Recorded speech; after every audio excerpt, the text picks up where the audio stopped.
നമസ്കാരം. ഇന്ത്യയിലേക്ക് കൊടിയ വിഷം മയക്കുമരുന്ന് ഇവിടുന്നല്ല, ഒരുപാട് വർഷങ്ങൾക്ക് മുമ്പ് ഇത്രയധികം പ്രശ്നമാണ് മയക്കുമരുന്ന് എന്നൊക്കെ അറിയുന്നതിന് മുമ്പ് ആന്റണി രാജു ഒരു വിദേശ പൗരനെ രക്ഷിച്ച കഥ, അതിലിപ്പോ 3 വർഷം ശിക്ഷിച്ചത്, ഇന്നിപ്പോ സെഷൻ കോടതി അദ്ദേഹത്തിന്റെ ശിക്ഷ റദ്ദാക്കാൻ കൂട്ടാക്കാതെ അത് സ്ഥിരപ്പെടുത്തുന്ന ഒരു കാഴ്ചയാണ്, വാർത്തയാണെന്ന് വരുന്നത്.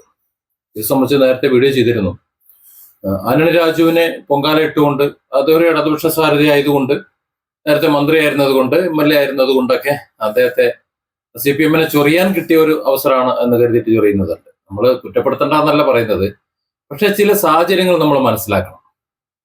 ആന്റണി രാജു അന്ന് MLA-യോ മന്ത്രിയോ ഒന്നും അല്ല ഈ സംഭവം നടക്കുന്ന സമയത്ത്, എത്രയോ വർഷം മുമ്പാണ്. മന്ത്രിയാകുമെന്ന് പക്ഷെ അറിയത്തുമില്ല. ഈ രാഹുൽ മാങ്കൂട്ടത്തിന്റെ കാര്യം പറഞ്ഞതുപോലെയാണ്. രാഹുൽ മാങ്കൂട്ടത്തിലെ MLA അതിനുശേഷമാണ് ഈ സംഭവങ്ങൾക്ക് നടന്നത് എന്ന രീതിയിൽ പ്രചരിപ്പിക്കുന്നത് പോലെയാണ് സത്യത്തിൽ ഈ ആന്റണി രാജുവിന്റെ വിഷയം ഇവിടെ പറയപ്പെടുന്നത്. അദ്ദേഹം വക്കീലായിട്ട് പ്രാക്ടീസ് ചെയ്യാൻ തുടങ്ങുന്ന സമയത്ത് ജൂനിയർ വക്കീലാകുന്നവർക്ക് അതിന്റെ ഗതി അറിയാൻ പാടും. സീനിയർ വക്കീലിന്റെ പണികൾ, അവർ ഏൽപ്പിക്കുന്ന പണികൾ ചെയ്യാന്നുള്ളതാണ് ഈ ജൂനിയറിന്റെ പണി. ചായ വാങ്ങിക്കൊണ്ടുവരിക, ഫയലുകൾ നോക്കുക, വളരെ അപൂർവമായിട്ട് കയറിയിട്ട് പ്രതി ഹാജരുണ്ട് എന്ന് പറയുക. അപ്പൊ ഇങ്ങനെയൊക്കെയുള്ള ചില ചടങ്ങുകൾ മാത്രമേ ആദ്യം ഉണ്ടാവുള്ളൂ. ആ സമയത്ത് സീനിയർ വക്കീൽ പറയുന്നതെല്ലാം ചെയ്യണം.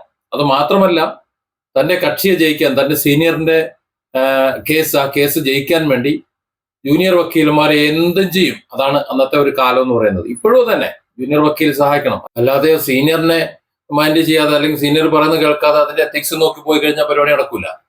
ഓരോ വക്കീലും ഒരു കേസ് ഏറ്റെടുക്കുന്നത് തന്റെ കക്ഷിയെ എങ്ങനെ രക്ഷപ്പെടുത്താം, ഇപ്പൊ പ്രതിയാണെന്നുണ്ടെങ്കിൽ ഇപ്പൊ ശിക്ഷ ഇല്ലാതെ എങ്ങനെ രക്ഷപ്പെടുത്താമെന്നാണ്.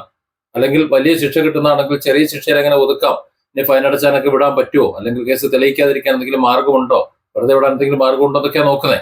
അതിന് പഠിച്ച പണി 18 നോക്കും. തങ്ങൾക്ക് ആരാണോ ക്യാഷ് തരുന്നത് ആ ക്യാഷിനനുസരിച്ചിട്ട് അവർ പണിയെടുക്കും. പക്ഷെ ഇവിടെ ആന്റണി രാജുവിനെ പ്രതിസ്ഥാനത്തേക്ക് വെച്ച് അദ്ദേഹത്തെ ശിക്ഷിക്കപ്പെടുന്ന ഒരു സാഹചര്യം ഉണ്ടാകുമ്പോൾ, കോടതി വിധി മറ്റു കാര്യങ്ങളെല്ലാം വരുമ്പോൾ ഒരു ചോദ്യത്തിന് ഉത്തരം വേണം. അതായത് അദ്ദേഹം അന്ന് ജൂനിയർ വക്കീലാണ്, അദ്ദേഹത്തെ കൊണ്ട് അത് ചെയ്യിച്ച ഒരു സീനിയർ വക്കീലുണ്ട്.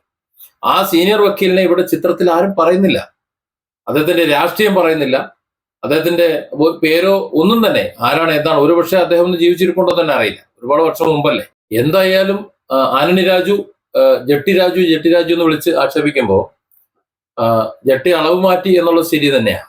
കോടതിയുടെ കയ്യിൽ ഇരുന്നിട്ടുള്ള ജട്ടി എടുത്ത് അളവ് തെറ്റാക്കി മനസ്സിലാക്കി. പക്ഷെ അന്നത്തെ കോടതിക്ക് അത് എന്തുകൊണ്ട് മനസ്സിലായില്ലെന്നാണ് ഞാൻ ചിന്തിക്കുന്നത്. കാരണം ഈ ജട്ടി അളവ് വ്യത്യാസമുണ്ട് എന്ന് വാദിക്കുന്ന വക്കീലിന് ഉറപ്പുണ്ടെന്നുണ്ടെങ്കിൽ ആദ്യത്തെ അളവും ഇപ്പോഴത്തെ അളവും രണ്ടും രണ്ടാണെന്ന് അവർക്ക് വളരെ വ്യക്തമായിട്ട് അറിയണമല്ലോ. അങ്ങനെയാണെന്നുണ്ടെങ്കിൽ അയാളിൽ നിന്ന് ഊരി വാങ്ങിയ ജട്ടി അതല്ല ഇതെന്നും ആ അളവല്ല ഇതെന്നും ഈ വക്കീലിന് അങ്ങനെ മനസ്സിലായി. അത് ശരിക്കും അന്നത്തെ ജഡ്ജി ചോദിക്കേണ്ടതാ. അത് ചോദിച്ചിട്ടില്ല എന്നാണ് എനിക്ക് തോന്നുന്നത്. പ്രഥമ ദൃഷ്ടിയ തന്നെ ഒരു സംശയം അവിടെ വരും. ഇവർക്ക് എങ്ങനെ ഉറപ്പുണ്ട് അത് അളവല്ല? പിന്നെ ഇട്ട് നോക്കുമ്പോഴാണല്ലോ കാല് കയറാത്തതും ബാക്കി കയറാത്തതും ഒക്കെ വരുന്നേ, ഇല്ലേ? ആദ്യം അയാൾ ഇട്ടിരുന്നതാണല്ലോ. പോലീസ് പിടിക്കുമ്പോൾ അയാളിൽ നിന്ന് ഊരി വാങ്ങിയ സാധനം പിന്നെ അത് കയറൂല എന്ന് ഈ വക്കീൽ എങ്ങനെ മനസ്സിലാക്കി?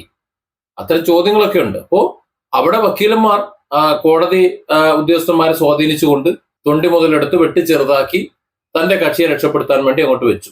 എന്ന് പറഞ്ഞാൽ വിദേശ പൗരനാണ്.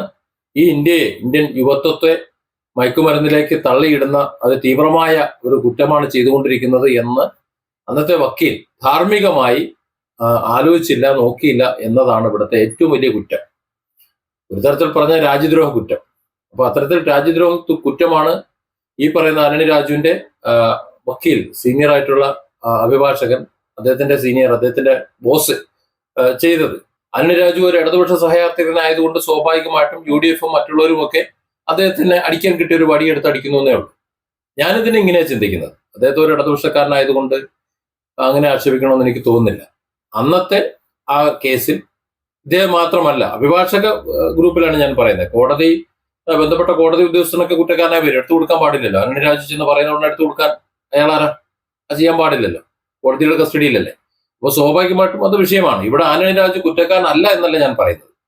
ആന്റണി രാജുവിന് ഈ കുറ്റകൃത്യം എനിക്ക് ചെയ്യാൻ പറ്റില്ല, ഞാൻ വേറെ ഏതെങ്കിലും ബോസിനെ തേടി പൊക്കോളാന്ന് പറഞ്ഞ് ഇറങ്ങി പോകാൻ ഒരു ഓപ്ഷൻ ഉണ്ടായിരുന്നു. ആ ഓപ്ഷൻ ആന്റണി രാജു ചെയ്തില്ല എന്നത് ഗുരുതരമായ കുറ്റം തന്നെയാണ്. പക്ഷേ ആന്റണി രാജു മാത്രമല്ല പ്രതി, അദ്ദേഹത്തിന്റെ ഓഫീസിലെ മറ്റു പലരും പ്രതിയാണ്. അവർക്ക് എന്തുകൊണ്ടാണ് ഈ പ്രതിസ്ഥാനത്തേക്ക് വരാത്തത്? അവരെയൊക്കെ എന്തുകൊണ്ടാണ് പോലീസ് അന്വേഷിച്ച് കണ്ടെത്താത്തത്? അവർക്കെതിരെ എന്തുകൊണ്ടാണ് കുറ്റപത്രം വരാത്തത്? അവർക്ക് വിചാരണ എന്താ വരാത്തത്? അവർക്ക് എന്താ ശിക്ഷ വരാത്തത് എന്നൊക്കെ മറുപടി വേണ്ടേ? അദ്ദേഹം ശരിക്കും പറഞ്ഞാൽ രാജ്യദ്രോഹ കുറ്റമാണ് ചെയ്തത്. കേവലം ഒരു ജട്ടി തൊണ്ടി മുതൽ വെട്ടിയ പ്രശ്നമല്ല. അത് സീരിയസ് ആയിട്ട് കാര്യങ്ങൾ പോകുമ്പോൾ എന്തിനാ ഇയാൾ വന്നത്? ഈ വിദേശ പൗരൻ വന്നതിനാ നമ്മുടെ യുവത്വത്തെ മുഴുവൻ നശിപ്പിക്കാനല്ലേ? അതായത് നമ്മുടെ രാജ്യത്തെ തന്നെ നശിപ്പിക്കാനല്ലേ? അപ്പോൾ സ്വാഭാവികമായിട്ടും രാജ്യദ്രോഹ കുറ്റമല്ല. നമുക്ക് അങ്ങനെ കണക്ക് കൂട്ടാം. ആന്റണി രാജുവിന് ശിക്ഷ കൊടുത്തതും ഒക്കെ നല്ലത്. പക്ഷെ ആന്റണി രാജു മാത്രമല്ല പ്രതി, ബാക്കിയുള്ള പ്രതികളും കൂടി വിചാരണ ചെയ്യപ്പെടുമ്പോഴേ, അല്ലെങ്കിൽ അവരും കൂടെ നിയമത്തിന്റെ മുന്നിൽ വരുമ്പോഴേ ഒരു തുല്യത വരും. Different angles. Don't forget to subscribe and support this channel.